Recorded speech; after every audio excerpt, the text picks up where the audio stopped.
새벽 0시에 시작된 얀센 백신 접종 예약에 90만 명이 신청해 하루 만에 최종 마감됐습니다.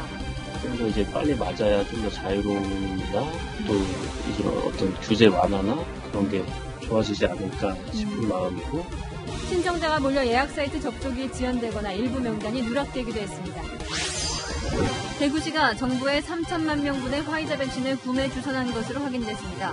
대구시는 독일 무역회사와 도입 논의를 했으며 정부는 이 물량이 정품인지 확인하고 있습니다. 민주당이 지난해에 이어 다시 전국민 재난지원금 지급을 검토하고 있습니다. 여름 휴가철에 맞춘다는 구상인데 야당은 대선을 앞둔 빚잔치라고 비판했습니다. 최근 국민의힘 의원들을 잇따라 만난 윤석열 전 검찰총장이 이르면 이달 말 정치 참여를 선언하며 국민의힘에 입당할 것으로 알려졌습니다. 고 손정민 씨 친구의 휴대전화는 술을 마셨던 돗자리에서 한강 반대쪽으로 100m 떨어진 곳에서 발견된 것으로 드러났습니다. 휴대전화는 사고 당일 새벽 3시 37분 이후 이동한 기록이 없었습니다. 실제 총과 비슷한 위력을 지닌 이른바 고스트건을 만들어 판매한 일당이 붙잡혔습니다. 미국에서 위장 수입한 부품으로 만들었습니다.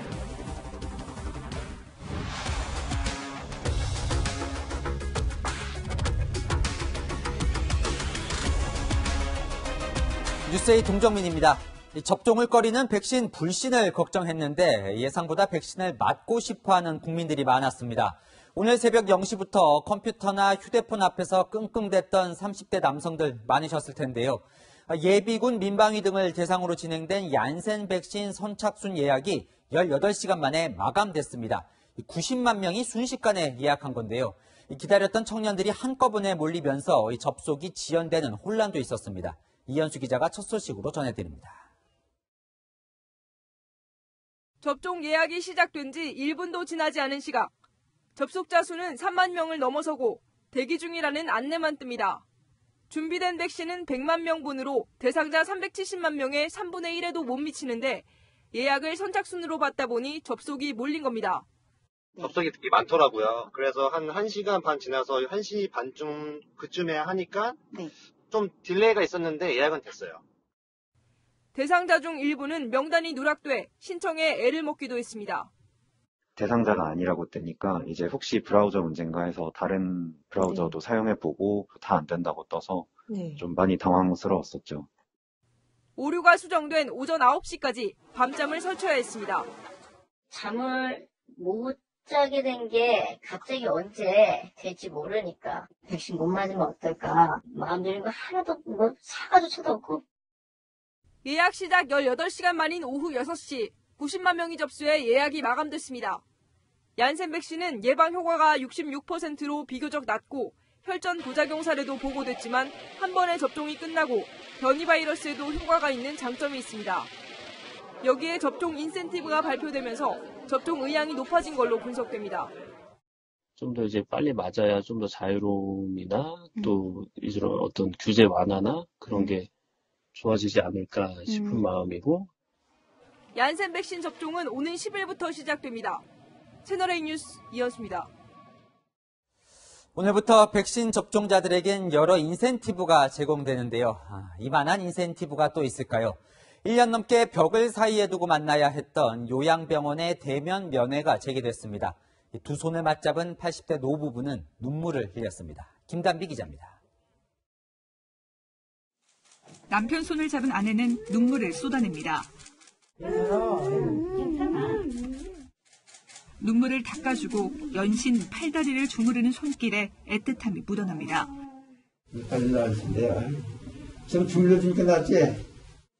부부가 유리벽 없이 손을 맞잡은 건 1년 4개월 만. 백신 인센티브가 적용되는 첫날인 오늘 요양병원과 시설의 대면 면회가 재개됐습니다. 환자와 보호자 중 한쪽이라도 접종을 완료한 경우에 한해 허용됐습니다. 오랜만에 가족을 만나보니까 좋아요. 구호 소리에 맞춰 체조를 하는 얼굴에 웃음꽃이 핍니다. 2차까지 백신 접종을 끝낸 어르신들입니다. 접종 인센티브 적용이 시작되면서 접종을 끝낸 어르신들은 인원이나 시간 제한 없이 모여서 TV를 보거나 간단한 교육 프로그램을 이용할 수 있게 됐습니다. 친구들 만나보니까 좋죠. 체조 선생님이 오셔서 했거든요. 음악도 하고 싶고 네, 체조도 하고 싶고 손으로 간 거 보고 좋아요. 백신 접종을 2차례 모두 끝낸 어르신들은 다음 주부터 이곳에서 식사도 가능합니다. 오늘 0시를 기준으로 전체 인구 대비 백신 접종률은 11%를 넘겼습니다. 접종률 25%가 예상되는 7월부터는 1차 접종자도 야외에서 마스크를 쓰지 않아도 되고 접종 완료자는 사적 모임 제한에서 제외되는 등 인센티브는 더욱 확대될 계획입니다. 채널A 뉴스 김담비입니다. 네, 하지만 여전히 백신을 맞아도 될까 불안해하는 국민들이 적지 않습니다. 정부와 지자체는 건강검진권, 축구관람권 등 경품성 혜택까지 마련했습니다. 이미 백신을 맞은 사람들도 이런 인센티브 대상에 포함됩니다. 공국진 기자가 보도합니다. 오는 9월 공룡 세계 엑스포를 앞둔 경남 고성군. 백신 접종률을 끌어올리기 위해 파격적인 인센티브를 꺼내들었습니다. 예약률이 높은 우수마을 여러 곳을 선정해 수건 사업에 쓸 수 있는 사업비 10억 원을 지원하기로 한 겁니다. 성공적인 공룡 세계 엑스포의 개최와 우리 군의 집단 면역 형성을 위해 접종자에 대한 다양한 지원을 추진하겠습니다. 대구시에선 접종자를 대상으로 추첨해 건강검진권과 MRI 촬영권 등 경품을 제공하기로 했습니다. 전국 최하위권인 백신 접종률을 끌어올리기 위해 꺼내든 조치인데 발표 하루 만에 예약률이 4.8%포인트나 올랐습니다. 백신 접종을 시작하신 대구 시민들께 건강검진권 등 백신 경품을 제공해드리는 방안에 대해서 협의체를 구성하여 전라남도는 백신 접종자에게 주요 공공시설 입장료와 이용료를 할인하거나 면제할 계획입니다. 서울시도 일선자치구와 함께 인센티브 방안을 논의 중입니다. 접종자에게 영화 관람료를 5,000원으로 할인해주는 등 민간 차원의 이벤트도 잇따르고 있습니다. 정부도 백신을 한 번이라도 맞은 사람은 현재 8명인 직계가족 모임 인원 제한을 풀어주기로 했습니다. 채널A 뉴스 공국진입니다. 보신 것처럼 지방자치단체 중에서 대구시가 특히 백신 접종률을 높이는 데 적극적입니다. 여기에 대구시 자체적으로 화이자 백신 3천만 명분을 들여올 방법을 찾아서 정부에 전달했다고 밝혔습니다. 3천만 명분이면 우리 국민 60%에 해당하는 양이죠. 대구시의 제안에 현실성이 있는지 배윤미 기자가 알아봤습니다. 대구시 의사와 메디시티 협의회가 중재로 지금까지 정부가 계획한 백신 이외에 국내에 도입하는 부분들을 상당 부분 진전이 돼서 그걸 정부에 토스를 해드렸습니다. 대구시가 주선해 정부에 구매를 제한한 화이자 백신 추가 물량은 3천만 명분. 정부가 앞서 확보한 화이자 백신 물량과 맞먹는 양입니다. 대구 지역 의사들과 의료단체들이 지난 연말부터 독일의 한 유통회사와 협상을 벌여왔고 최근 가시적인 성과가 나와 해당 내용을 정부에 전달했던 겁니다. 백신은 국가 단위에서 구입을 해야 되기 때문에 저희들은 그냥 일을 하다가 길이 있어서 그냥 제안을 드렸고 최종 결정은 우리 중앙정부에서. 이에 정부는 구매하려는 제품이 정품인지 확인하는 게 먼저라며 화이자 측 확인이 우선이란 입장입니다. 정부가 아닌 독일의 무역회사가 백신을 보유하게 된 경위 등을 확인할 필요가 있다며 제품이 정품이라도 품질이나 안전성 인증도 필요하다는 겁니다. 특히 접종 용량이나 바이알 등도 기존 제품과 다른 점이 있다며 여러모로 확인할 필요가 있다고 선을 그었습니다. 화이자 백신을 국내에 공급하고 있는 한국 화이자 측도 어떤 단체에도 코로나19 백신을 수입, 판매, 유통하도록 승인한 바 없다고 반박했습니다. 대구시가 확보했다는 백신을 둘러싸고 진실 공방으로 번지는 모양새입니다. 채널A 뉴스 배윤입니다. 백신 접종률이 어느 정도 높아지자 더불어민주당이 다시 경기 활성화를 위한 전국민 재난지원금 지급을 들고 나왔습니다. 빠르면 여름 휴가철이나 추석에 맞춰 지급하겠다는 계획입니다. 야권은 빚잔치로 치적 쌓기에 나섰다고 비판했습니다. 김철웅 기자입니다. 더불어민주당이 전국민 재난지원금을 다시 꺼내들었습니다. 백신 접종률이 올라가고 있는 만큼 재난지원금을 통해 내수 경기를 활성화시키겠다는 겁니다.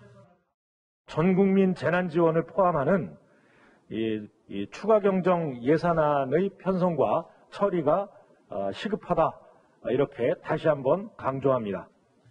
당 핵심 관계자는 빠르면 빠를수록 좋다는 의견이 많다며 8월 여름 휴가철이나 늦어도 추석 전까지 지급하는 방안을 생각하고 있다고 말했습니다. 7월에 2차 추경안을 처리하면 8월 지급이 가능하다는 겁니다. 지난 27일 문재인 대통령도 추가 재정 투입 필요성을 강조하기도 했습니다. 민주당은 지난해 5월 지급했던 4인 가구 기준 최대 100만 원의 1차 재난지원금보다 액수를 늘리고 가구별이 아닌 개인별 지급 방안을 검토 중입니다. 민주당 지도부 의원은 1차 전국민 지원금 지급 당시 경제적 상승 효과가 컸다면서 더 효과가 크려면 돈을 더 줘야 한다고 강조했습니다. 국민의힘은 정부 여당이 돈 뿌리는 습관에 중독됐다고 비판했습니다. 취직을 쌓기 위한 나라빚 잔치가 아니라 미래 세대를 위한 정책을 철저하게 강구해야 될 것임을 경고합니다. 민주당은 부동산 세수 증가와 수출 호조로 올 1분기 세수가 전년 대비 19조 원 더 거친 만큼 재정 부담이 크지 않다고 강조했습니다. 채널A 뉴스 김철웅입니다. 윤석열 전 검찰총장이 국민의힘 당대표 경선에 새로운 쟁점으로 떠올랐습니다. 나경원, 주호영 후보는 윤 전 총장이 입당한 뒤에 대선 경선을 시작하자고 주장했지만 이준석 후보는 공정을 앞세우며 특정인을 기다릴 수는 없다고 맞섰습니다. 정한희 기자입니다. 국민의힘 이준석 대표 후보가 윤석열 전 검찰총장의 대선 경선 합류를 기다리지 말고 예정대로 경선을 진행하자고 주장했습니다. 결국엔 얼대버스라는 것은 특정인을 위해 기다려서도 되는 것이 아니고요. 특정인이 원하는 노선으로 다녀서도 안 되는 것입니다. 이른바 버스 정시 출발론 논쟁에 불을 지핀 겁니다. 나경원, 주호영 후보는 야권 분열이 될 수 있다며 윤 전 총장의 합류를 기다려야 한다고 맞받았습니다. 일방적으로 유리하게 하는 그런 룰, 또 그러한 스케줄은 우리 야권 통합과 거리가 먼 야권 분열의 길로 간다고 말씀드릴 수 있습니다.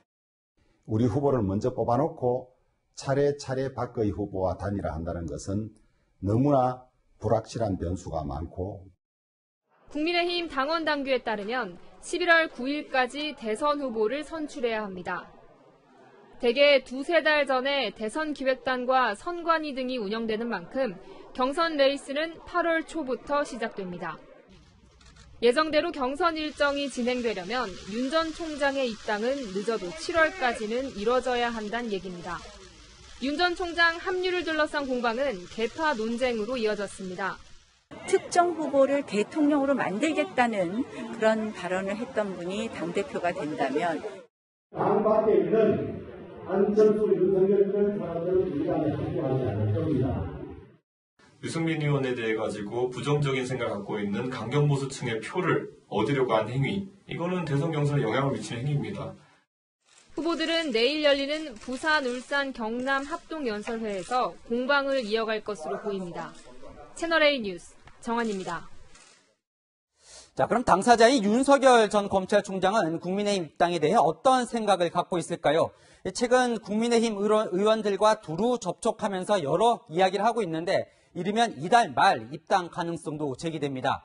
윤 전 총장이 가장 먼저 만날 만큼 공을 들인 정치인은 저는 임차인입니다로 시작한 본회의 연설로 화제가 된 경제 전문가 윤희숙 의원이었습니다. 김민지 기자가 취재했습니다. 윤석열 전 검찰총장이 조만간 비공개 행보를 끝내고 이른바 정치선언을 할 것으로 보입니다. 윤 전 총장 측 관계자는 이르면 6월 말쯤 정치선언을 하게 될 것이라며 사실상 대선 출마 의미를 담고 있다고 밝혔습니다. 정치선언에서 국민의힘 입당의 뜻도 함께 밝힐 가능성이 높은 것으로 알려졌습니다. 윤 전 총장은 최근 국민의힘 의원에게 신당 창당도 제3지대도 아니라며 국민의힘 입당 가능성을 내비친 것으로 전해졌습니다. 정책 학습을 위한 전문가 위주의 만남을 해온 윤 전 총장은 정치선언에 앞서 국민의힘 소속 정치인들과 만나기 시작했습니다. 윤 전 총장이 처음 만난 정치인은 윤희숙 의원입니다. 저는 임차인입니다. 저에게 든 생각은 4년 있다가 꼼짝없이 월세로 들어가게 되는구나 하는 생각이었습니다. 도대체 무슨 배짱과 오만으로 이런 것을 점검하지 않고 이걸 법으로 달랑 만듭니까? 70년생인 윤 의원은 한국개발연구원 교수 출신의 경제 전문가로 윤 전 총장이 상당히 공을 들인 것으로 알려졌습니다. 윤 전 총장은 인연이 없는 윤 의원을 지난달 25일 만나기 위해 연락처를 수소문해 먼저 전화한 것으로 전해졌습니다. 만남에 앞서 윤 의원의 저서도 꼼꼼히 읽었습니다. 윤 의원은 윤 전 총장이 경제 현안에 대해 잘 알고 있었다며 조언하기보다는 경제 전반에 대해 얘기를 주고받았다고 전했습니다. 채널A 뉴스 김민지입니다. 윤석열 전 총장의 국민의힘 입당설과 이준석 돌풍, 더불어민주당은 어떻게 보고 있을까요? 새롭지도 부럽지도 않다 이런 반응들이지만 속내는 복잡해 보입니다. 최선 기자입니다. 윤석열 전 검찰총장의 국민의힘 입당설에 더불어민주당은 별다른 반응을 내놓지 않았습니다.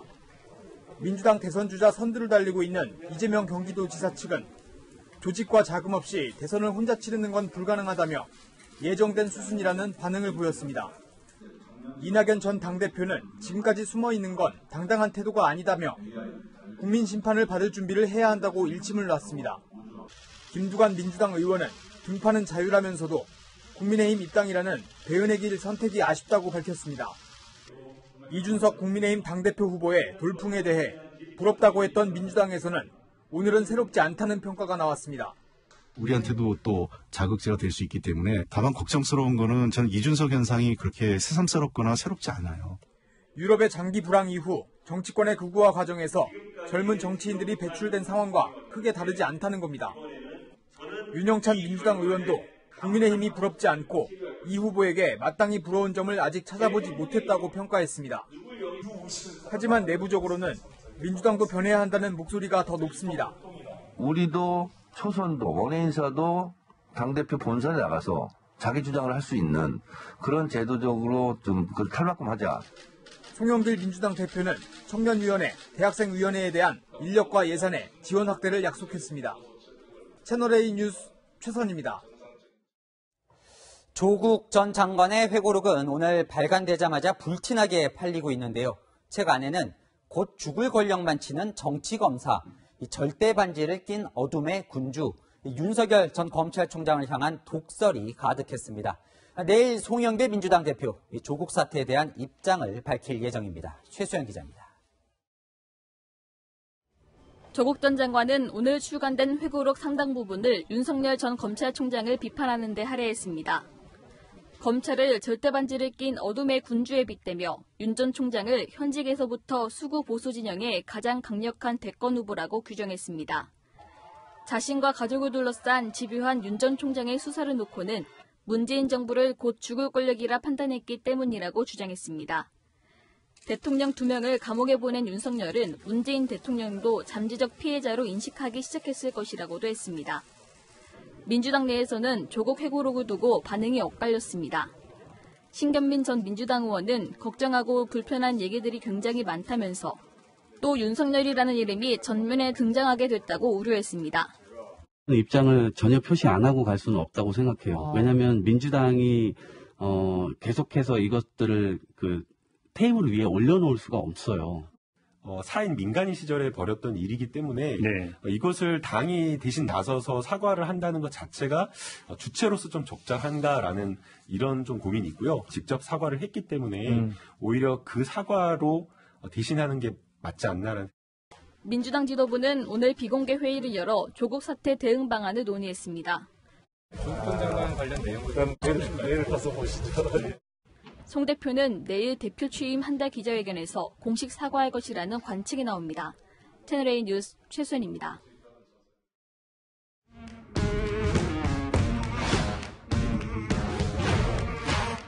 여랑야랑 정치부 이동훈 기자와 함께합니다. 첫 번째 주제 보여주시죠. 네. 사랑론, 사랑을 이야기한 두 사람은 누구일까요? 윤석열 전 검찰총장과 고 노무현 전 대통령의 사랑이 오늘 정치권에서 화제가 됐습니다. 그래요? 어떤 사랑입니까? 아내에 대한 사랑을 말한 건데요. 윤 전 총장 장모는 어제 요양급여 부정수급 혐의로 징역 3년을 구형받았죠. 방송인 김어준 씨가 이 문제를 지적하자 오늘 이준석 국민의힘 당대표 후보는 사랑 이야기를 꺼냈습니다. 금융사기에 가까운 그런 사건이라. 김어준 씨는 뭐가 사랑이라고 보세요? 와이프분이 진짜 사랑스러운데 그게 제 말은 사랑의 문제가 아니라 장모가 진짜 무슨 어떤 결격 사유가 있을 것 같다. 그걸 미리 알았으면은 그러면은 와이프를 버려야 되냐? 이준석 후보 말은 이 장모를 보고 결혼하는 건 아니지 않느냐 이 이야기인데 이게 이제 김어준 씨가 노무현 전 대통령 사례를 언급하면서 시작됐더라고요. 네, 노무현 전 대통령은 2002년 대선 경선 당시 장인이 좌익 논란에 휩싸였을 때 이 한마디로 반격에 성공했습니다. 이런 아내는 제가 버려야 합니까? 그런 아내를 가지고 있는 사람은 대통령 자격이 없다고 판단하신다면 저 대통령 후보 그만두겠습니다.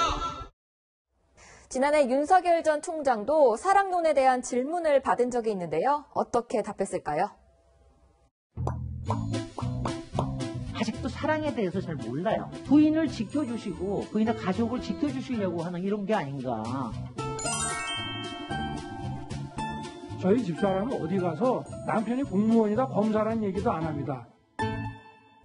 윤 전 총장이 본격적으로 등판하면 장모 논란이 다시 나올 텐데 어떻게 대응할지 궁금하네요. 다음 주제 보겠습니다. 네. 자, 극락과 나락 어디서 나온 말일까요? 어제 국민의힘 당대표 후보자 온라인 채팅방에 수차례 올라온 단어인데요. 지지하는 후보자는 극락으로 가고 싫어하는 후보자는 나락으로 떨어지라는 뜻입니다.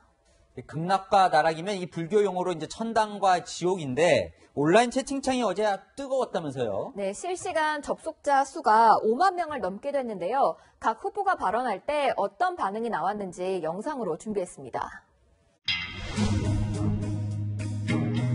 정치는 종합예술입니다. 어느 것 하나 고집하고 나머지를 버릴 것이 아니라 이 두 가지를 적절히 배합해서 아마 국민들이 바라는 그 후보가 되면은 우리 당의 어떤 그 관심도가 매우 높아질 것이다. 공정하고 엄격한 룰을 통해 가지고 저희가 경선을 운영하고 그리고 오히려 그것이 플랫폼화 되어야지만 저는 많은 주자들이 참여할 것이다 이렇게 봅니다. 우리 공신력을 그대로 국민으로부터 그와 같은 뒷받침에 호응을 받지 않으면 우리는 다음에 대권 잡기 어렵습니다. 윤석열 후보가 우리 당에 들어오지 않았어도 그냥 버스는 출발하겠다는 이야기로 이해해도 되겠습니까? 그러니까 지금 보이는 화면이 이제 실시간 채팅창인 것 같은데 네. 말들이 다 짧고 언뜻 이해가 안 되는 단어도 많네요. 네, 인터넷 커뮤니티에서 사용하는 유행어인데요. 20, 30대 남성이 주로 이용하는 온라인 커뮤니티에 이준석 후보 지지글이 많이 올라오는데 이들이 적극적으로 댓글을 달고 있습니다. 이 커뮤니티에는 국민의힘 입당을 인증하는 게시물도 여러 건 올라왔습니다. 그런데 이 채팅 내용을 좀 보니까요, 이 인신 공격하는 그런 이야기들도 많더라고요. 네, 후보들의 얼굴이나 표정을 평가하거나 틀로 시작하는 단어 등 특정 세대를 비하하는 단어가 눈에 띄었는데요. 2030 세대가 정치에 관심을 갖는 건 반가운 일이지만 지지하지 않는 후보를 일방적으로 매도하는 표현을 사용하는 건 자제해야 하지 않을까 싶습니다. 네, 세대와 무관하게 상대를 존중하고 인정하는 정치 문화는 민주주의의 기본입니다. 야랑야랑이었습니다. 네, 문재인 대통령이 오늘 김호수 신임 검찰총장에게 임명장을 줬습니다. 2년 전 윤석열 전 검찰총장을 임명할 때 살아있는 권력까지 수사해달라고 했던 말이 두고두고 회자됐죠. 이번에는 당부가 달라졌습니다. 전혜정 기자가 보도합니다. 문재인 대통령이 오늘 청와대에서 김호수 신임 검찰총장에게 임명장을 수여했습니다. 어제 임명을 제거한 지 하루 만입니다. 문 대통령은 비공개 환담에서 검경 수사권 조정 등 검찰개혁 안착 과정에 검사들이 개혁의 주체라는 자긍심을 갖도록 이끌어달라고 당부했습니다. 또 검찰이 바로 서면 대한민국 민주주의가 발전할 것이라고 강조했습니다. 김 총장은 국민 중심의 검찰로 탈바꿈하는 계기를 만들겠다고 화답했습니다. 고위공직자 범죄수사처 설립 등 제도개혁이 일단락된 만큼 안정적인 마무리에 방점을 찍은 겁니다.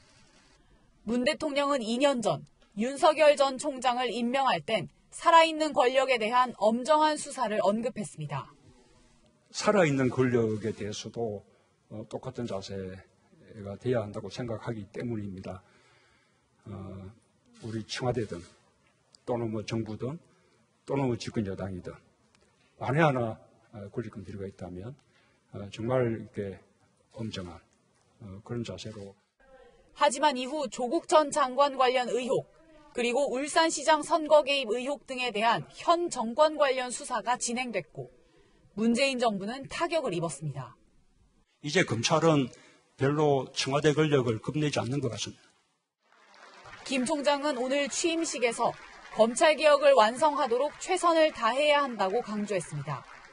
또 굳건한 당파제가 돼 정치적 중립과 독립성을 지키겠다면서 자신을 둘러싼 정치적 편향성 논란에 선을 그었습니다. 김 총장의 임기는 오늘부터 2년간입니다. 채널A 뉴스 전혜정입니다. 김호수 검찰총장 임명 전후로 검찰 고위 간부들이 줄사표를 내고 있습니다. 특히 주요 권력 수사를 맡았던 간부들의 사의가 눈에 띕니다. 새로운 총장이 이끌 검찰에 어떤 메시지를 남기고 떠났는지 공태현 기자가 보도합니다. 어제 사의를 밝힌 배성범 법무연수원장. 검찰 내부 통신망에 사직 인사를 올리고 법무부를 향해 쓴소리를 했습니다. 검찰이 직접 수사할 때 검찰총장이나 법무부 장관의 사전 승인을 받게 한 직제 개편안에 대해 수사 자율성과 독립성을 손상할 수 있다고 비판한 겁니다. 임박한 검찰 인사를 두고는 특정 수사팀 일원이었다는 이유로 불이익 받는 일이 없어야 할 것이라고 지적했습니다. 고검장급인 배 원장은 서울중앙지검장 재직 당시 조국 전 법무부 장관 관련 수사를 지휘했습니다. 김학의 전 차관 출국금지 의혹 수사를 지휘한 오인서 수원고검장도 어제 사의를 밝혔습니다. 오 고검장도 직제 개편을 두고 내부 진단에 성급한 일반화의 오류를 범하는 부분은 없는지, 처방에 교각사로 하는 요소는 없는지 살펴달라고 당부했습니다. 검찰을 향한 칭찬과 비난이 손바닥 뒤집듯 한다며 유불리에 따라 검찰을 대하는 태도가 바뀌는 권력의 속성을 지적했습니다. 지검장급과 차장검사급 간부 중에서도 검찰을 떠나는 이들이 잇따르고 있습니다. 어제 고흥 인천지검장이 사의를 밝힌 데 이어 김종근 창원지검 차장검사도 최근 차장급 중 처음으로 명예퇴직을 신청했습니다. 검찰 고위 간부 인사는 이르면 이번 주 발표될 걸로 예상됩니다. 인사와 관련해서는 따로 충분히 말할 기회가 있지 않을까 생각합니다. 박범계 장관과 김호수 총장도 조만간 인사 논의를 시작할 전망입니다. 채널A 뉴스 공태현입니다. 한강에서 숨진 손정민 씨의 친구 휴대전화를 주워서 갖고 있던 환경미화원을 채널A 취재진이 만났습니다. 어디서 주웠는지, 왜 늦게 신고했는지 김호영 기자가 물어봤습니다. 환경미화원 김영석 씨가 고 손정민 씨 친구의 아이폰을 주웠다고 기억하는 건 지난달 11일 오전 9시 30분쯤 손 씨와 친구가 머물던 돗자리에서 100m 정도 떨어진 잔디밭에서 휴대전화를 주운 겁니다. 물가에 있을 줄 알고 수색에 집중했지만 오히려 물가 반대쪽에서 발견된 겁니다. 김 씨는 누군가 술을 마시고 치우지 않고 간 자리에 휴대전화가 놓여 있었다고 말합니다. 두세 사람이 술 한잔 먹은 식으로 있었고 음료수 페트병 하나가 있었고 소주 페트병이 2개인가 하여간 그렇게 있어갖고 그 폰이 그게 뒤에 부분이 깨져서 엎어져 있었는데 김 씨는 휴대전화 전원이 켜지지 않아 사물함에 일단 보관했다고 했습니다. 찾아주려고 했는데 아이폰을 쓸지도 모르는데 이쪽 오른쪽 버튼을 누르면 대개는 다 전원이 들어오잖아요. 아예 안 들어와서 그냥 방치하고 있었던 거예요. 그게. 신고가 늦었던 건 지난달 20일부터 병가를 쓴 데다 이번 사건과 관련이 있는지 몰라서였다고 설명했습니다. 술 한잔 먹고 버리는 폰, 뽀개는 폰이 많아요. 그래서 그런 한 종류를 알고 이 사건하고는 전혀 아예 꿈에도 생각하지 못할 정도로 그 다음 주에 내가 병가를 갔는데 그 생각이 딴 데 있어갖고 폰은 전혀. 경찰이 친구 휴대전화를 포렌식한 결과 손 씨 사망 원인과 관련된 내용은 없었다고 밝혔습니다. 경찰은 환경미화원이 휴대전화를 주웠다고 기억하는 지난달 11일 전후의 한강공원 CCTV를 모두 확보해 확인하고 있습니다. 채널A 뉴스 김호영입니다. 실제 총기와 비슷한 위력을 지닌 고스트건이 부산에서 적발됐습니다. 부품을 미국에서 위장 수입했습니다. 위력이 어느 정도인지 배영진 기자가 먼저 보여드립니다. 총을 쏘자 캔맥주 4개가 동시에 터지고 여러 겹의 나무 합판도 힘없이 뚫립니다. 군에서 복무하는 부사관과 만화작가, 작곡가 등 3명이 인터넷을 보고 만든 사제총, 이른바 고스트건입니다. 밀리터리 마니아인 이들은 온라인 동호회 활동을 하면서 지난해 3월부터 미국 총기 사이트에서 총기 부품들을 수입해 국내에 들여왔습니다.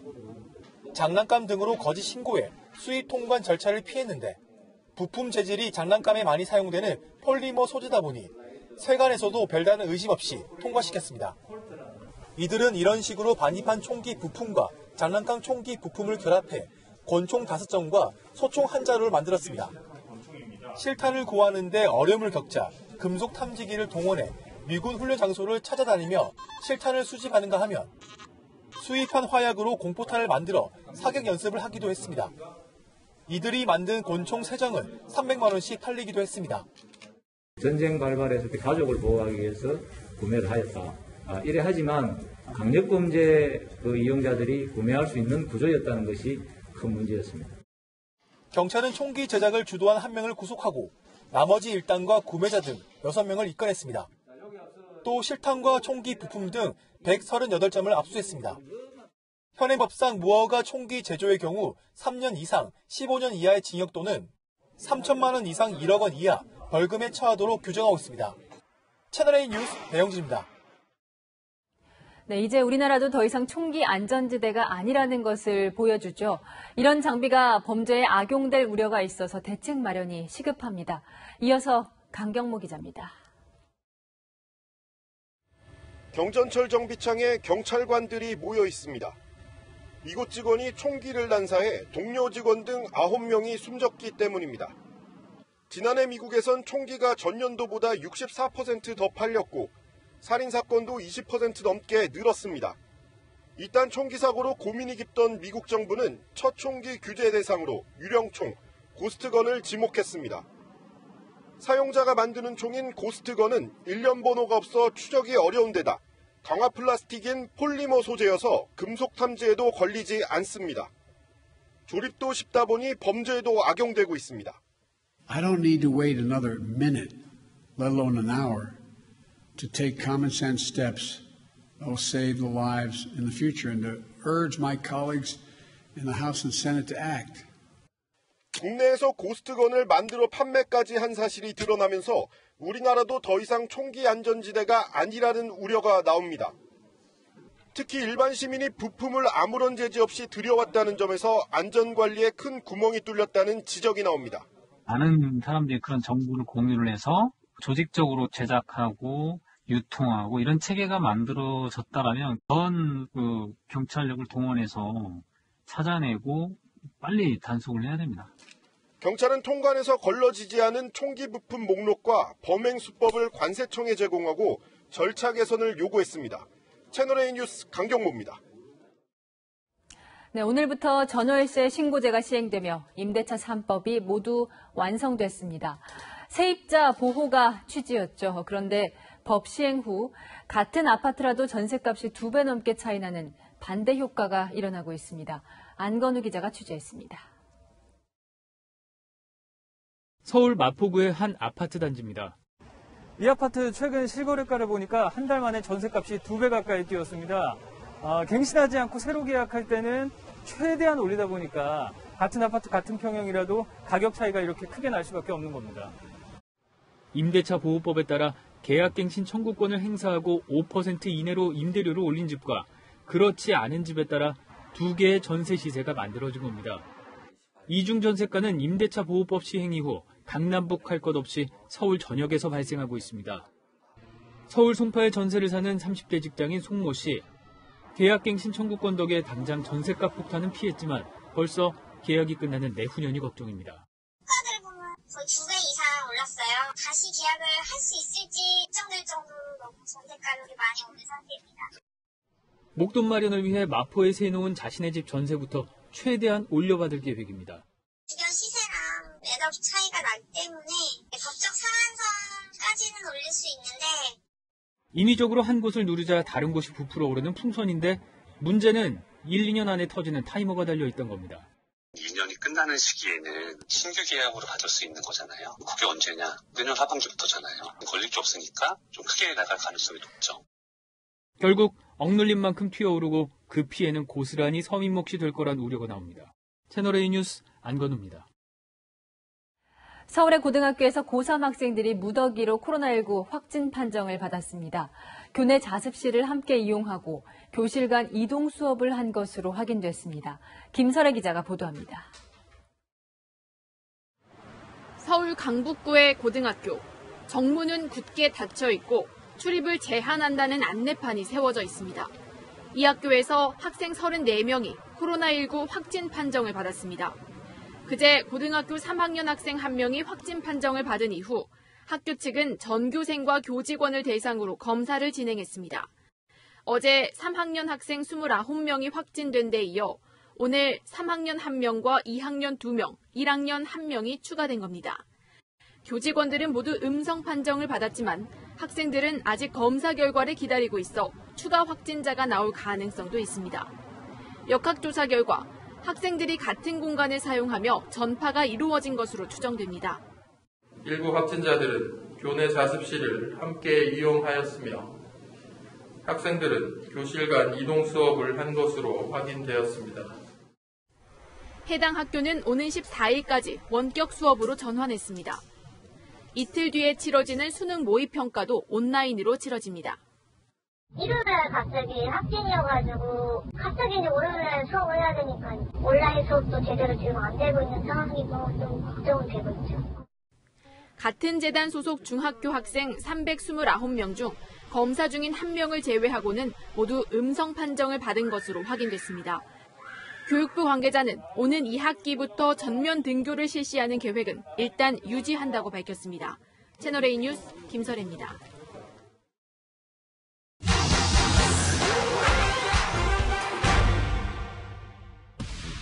확산 초기 우한 폐렴으로 불렸던 신종 코로나 바이러스. 지금은 공식 명칭인 코로나19 익숙하시죠? 코로나의 CO, 바이러스의 VI, 질환의 D, 또 발생 보고 연도를 합친 단어인데요. 하지만 코로나19의 변이 바이러스는 주로 영국, 남아공, 브라질 이 국가명을 붙여 불렀습니다. 영국 변이 속칭입니다. 지역명을 써서 죄송합니다. 남아공 변이, 브라질 변이 이런 변이들이 변이 바이러스에 새 명칭이 생겼다는데 자세히 알아봤습니다. 이름 자체가 없었던 건 아닙니다. 영국 발은 B117, 남아공은 B1351 등 진화 계통을 따져 이름을 붙였지만 용어가 어렵고 통일성이 없다는 문제가 있었죠. 세계보건기구 WHO가 발표한 새 명칭은 이겁니다.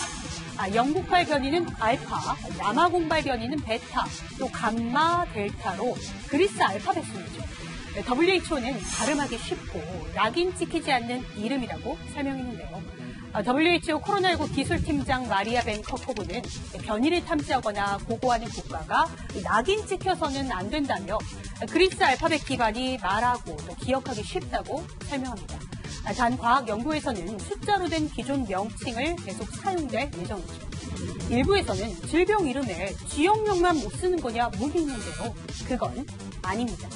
세계보건기구는 2015년 질병 명칭과 관련해 지침을 만들었는데요.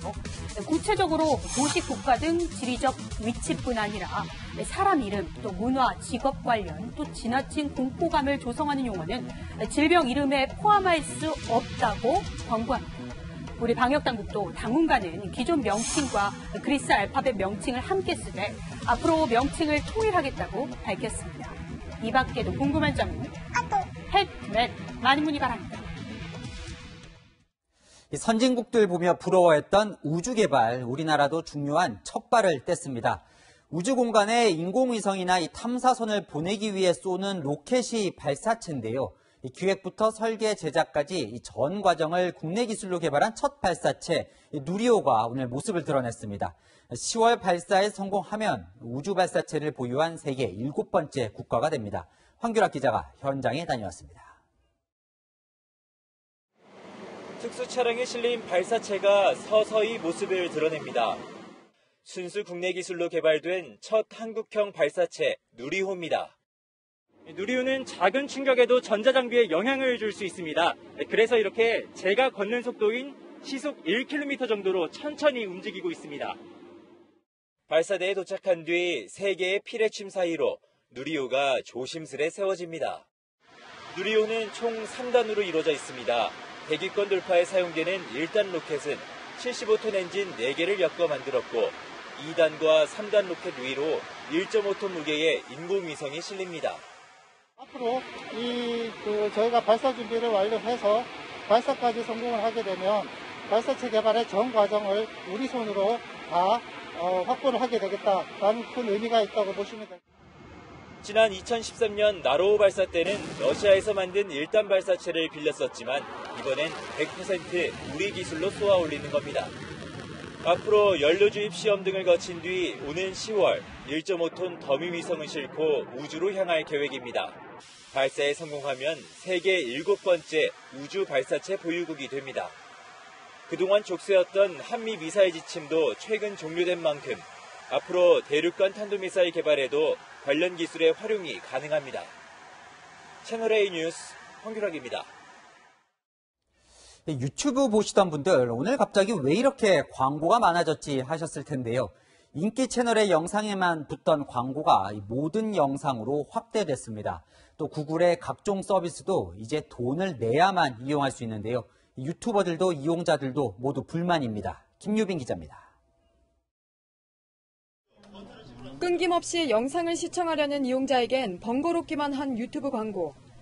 그냥 월별 계좌 먹기로 그냥 버텼죠. 그냥 15초 정도 했나? 그런데 오늘부턴 더 많은 광고를 시청하게 됐습니다. 일정 요건을 만족시킨 채널 중 유튜브와 계약을 맺은 채널만 광고를 넣을 수 있었던 기존 약관이 변경된 겁니다. 이젠 모든 채널에 유튜브가 자체적으로 광고를 넣을 수 있고 발생한 수익은 모두 구글이 가져갑니다. 이용자들은 분노합니다. 유튜브를 보는 목적이 일단 자기가 검색을 해서 보는 건데 거기에서 광고가 끼고 그냥 안 볼 것 같아요. 그냥 귀찮아서. 광고를 피하는 꼼수도 퍼지고 있습니다. 점 하나를 붙이면 돼요. 점. 그다음부터 광고가 아예 안 나와요. 초보 유튜버들은 광고 탓에 초반 유입이 어려워 시장에서 살아남기가 더 힘들어질 것으로 보입니다. 채널이 유명하지도 않은데 광고까지 붙어버리면 사람들이 눌러보지도 않을 것 같거든요. 실제로 국내외 소규모 유튜버들은 약관이 비윤리적이다. 유튜브가 내 영상을 이용해 광고만 가져간다며 허탈한 반응입니다. 여기에 유튜브를 운영하는 구글은 무제한 무료로 제공하던 사진 저장 서비스마저 15GB까지로 용량을 제한하고 이를 넘기면 이용료를 부과하기로 했습니다. 유료화 서비스를 통해 수익을 높이려는 전략이지만 독점적인 권한을 남용하고 있다는 비판의 목소리는 피하기 어려워 보입니다. 채널A 뉴스 김유빈입니다. 14억 인구 대국 중국이 드디어 세자녀 출산을 허용했습니다. 1979년 한자녀 캠페인으로 강력한 출산 억제를 시작한 지 40년 만에 출산 제한이 사실상 풀린 겁니다. 중국 젊은이들 생각은 어떤지 사공성근 특파원이 취재했습니다. 두 자녀 이하로 제한한 5년 전 산하 정책 이후 세 자녀까지 허용하는 이번 중국 정부의 정책 변화에 대해 베이징 사람들은 어떻게 생각하고 있을까요? 제가 직접 거리로 나서보겠습니다. 打算是3个孩子吗？我不打算。为什么？因为这个生活压力太大了。因为下面老人，4个父母太高了，就是不会解决实质性的问题。如果是在北京生活的情况之下，别说3胎，就2胎也不敢生，这是正常的。就是生活压力也比较大，然后这个各方面的这个物价也比较高，所以我觉得如果 베이징의 직장인이 번 돈을 꼬박 모아서 내 집 마련하기까지 걸리는 평균 시간은 41년으로 서울보다 12년 깁니다. 세 자녀 출산을 독려하기 위해 중국 정부가 불필요한 결혼 소비를 줄이고 보육 정책을 강화하는 내용을 포함한 10개명을 내놨지만 미혼 남녀들의 반응은 냉담합니다. 反正1胎2胎都没生的太遥远了，恐婚恐育族更加恐得严重了。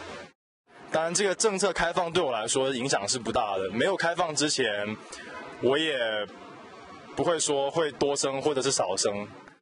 실제 아이를 갖지 않겠다고 답한 중국 성인은 절반에 달했고 세 자녀 이상 낳겠다고 응답한 사람은 3%에 불과합니다. 중국에서 가임기 여성이 낳을 것으로 기대되는 평균 출생아 수는 지난해 1.3명, 우리나라는 1명을 밑돌고 있습니다. 베이징에서 채널A 뉴스 사공성근입니다. 헝가리 다뉴브강에서 우리 국민을 태운 유람선 침몰 사고가 일어난 지 어느새 2년이 지났습니다. 한국인 25명이 숨졌는데 1명은 아직도 실종 상태입니다. 헝가리 현지 추모 현장 모습을 한수아 기자가 보도합니다.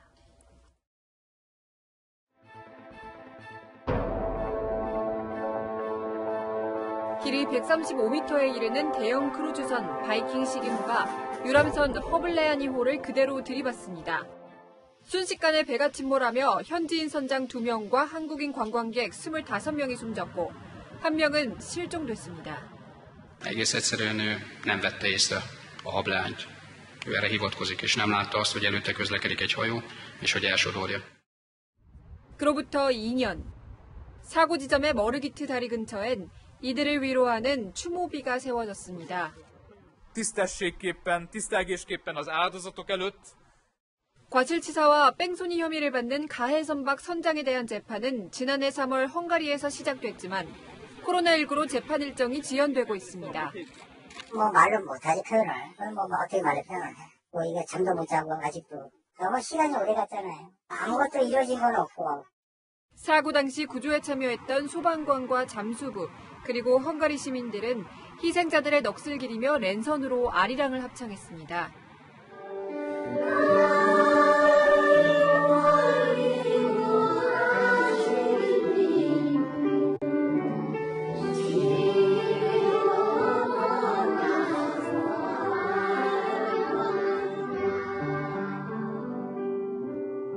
채널A 뉴스 한수아입니다.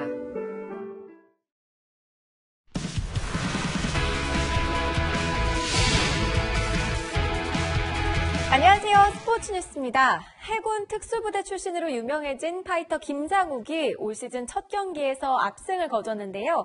육준서, 김범석 등 전우들의 응원도 뜨거웠습니다. 강병규 기자가 현장을 취재했습니다. 강철 부대 UDT팀에서 연일 기력을 발휘하고 있는 김상욱.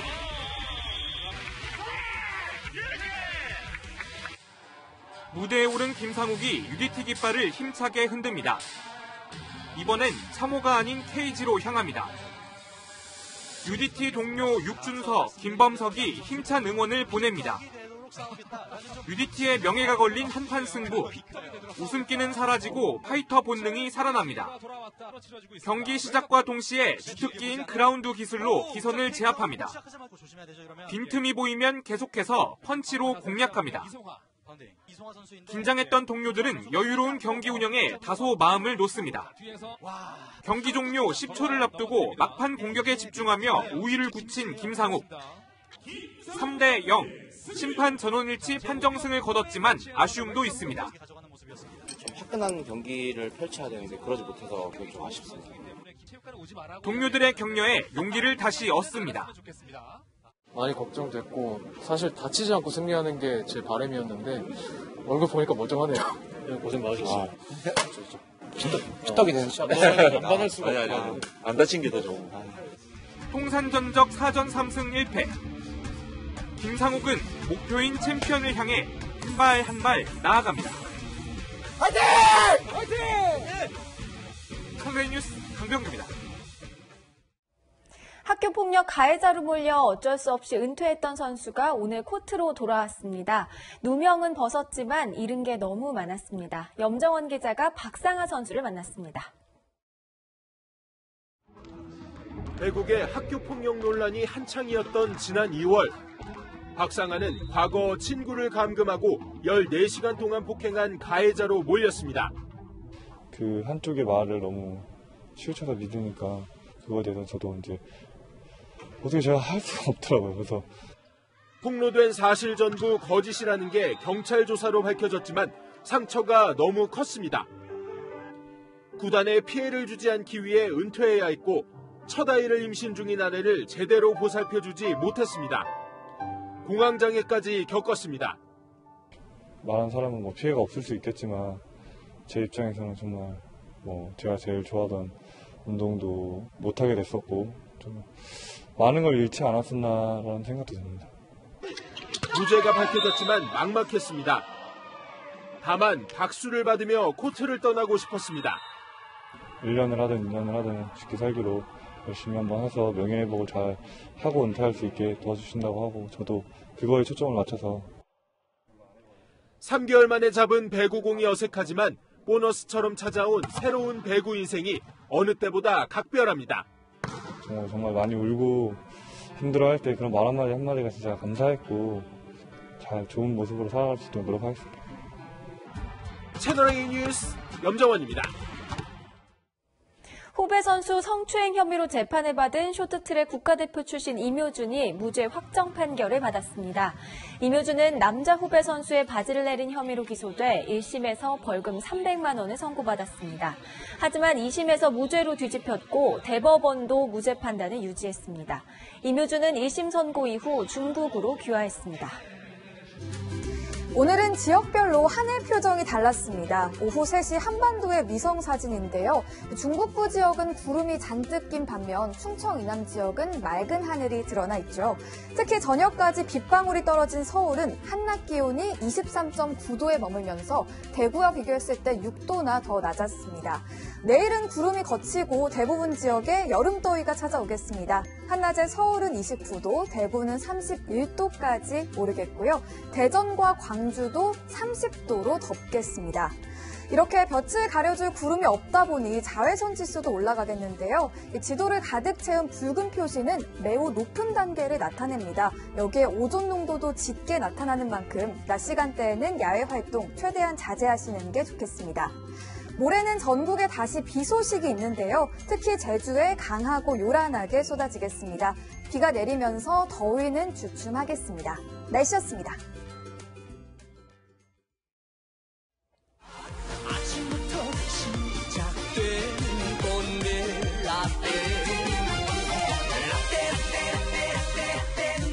요즘 회사부터 정치판까지 온통 꼰대 이야기인데요. 태권도나 김치처럼 한글 철자 그대로 전 세계의 꼰대 문화가 소개되고 있습니다. 프랑스 르몽드지가 특히 주목한 건 한국 청년들이 참지 못하는 거만한 꼰대 정치인들의 위선이었습니다. 오늘의 한마디, 정치권을 강타한 꼰대 정치로 하겠습니다. 오늘 뉴스 여기까지입니다. 내일도 뉴스입니다.